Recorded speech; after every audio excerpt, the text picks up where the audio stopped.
নমস্কার আমার প্রিয় বন্ধুরা, আজকে একটা নতুন ভিডিও নিয়ে চলে এসেছি এমএস মনি ব্লগে। তো আজকে তোমাদের সাথে সংসারের কাজ বাজ না, আজকে তোমাদের সাথে সংসারের মঙ্গলের জন্য ভিডিওটা আছে। তো আশা করি তোমাদের সবার ভালো লাগবে ভিডিওটা।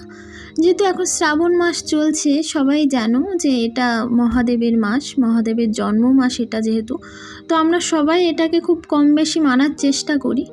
অনেকে যারা নন বেঙ্গলি তারা তো পুরো শ্রাবণ মাসটাই মানে। আজকে যেহেতু সোমবার, তো আমি রেডি হয়ে গেছি মন্দিরে পুজো দিতে যাব বলে। তো দেখো কেমন লাগছে। আর এই দিকে আমার বরমশাইকে বলেছি আমাকে চুড়িগুলো পরিয়ে দিতে। জানোই সবাই যে এখন কিন্তু সবুজ চুড়ি সবাই পরে।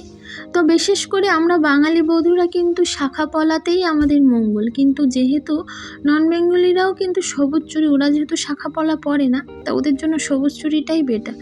তো সবুজ চুড়ি কিন্তু সবুজ কেন পরে, সবুজ চুড়ি তো আমরা পরি, কিন্তু কেন পরে জানো? কারণ মহাদেবের এক নাম হলো পশুপতি। পশুপতি মানে কি, সে কিন্তু প্রকৃতিকে খুব ভালোবাসে। আর শ্রাবণ মাসে কিন্তু বৃষ্টি বর্ষার পরে প্রকৃতিটা এত সুন্দর লাগে, সবুজ চারদিকে। তো এই কারণে এই মাসে অনেকে সবুজ চুড়ি, সবুজ পোশাক পরে।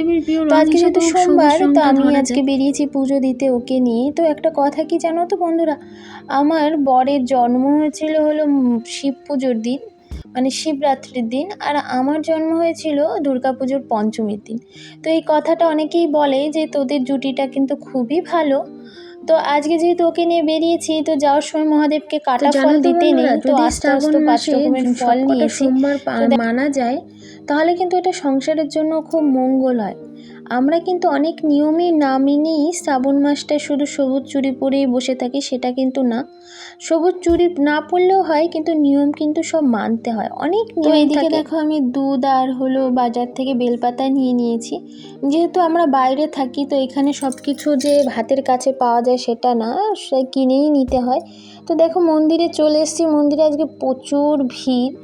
এখানের এই মন্দিরটা খুবই ভালো, যেহেতু আমরা উড়িষ্যায় থাকি। দেখো এখানে কিন্তু খুব উড়িয়া ভাষায় লেখা রয়েছে, আমিও জানি না কি লেখা ছিল, বুঝতে পারিনি। তো আমি আর বর্মশাই দাঁড়িয়ে আছি। আমি তখন থেকেই পুজো করি, তখন পারতাম না, কিন্তু মা হাতে ধরিয়ে তারপরে মহাদেবের মাথায় জল ঢেলে। মন্দিরে এসে ভগবানের কাছে কিছুই চাওয়ার নেই, শুধু চেয়েছি সংসারের মঙ্গল করো, সবাইকে ভালো রেখো।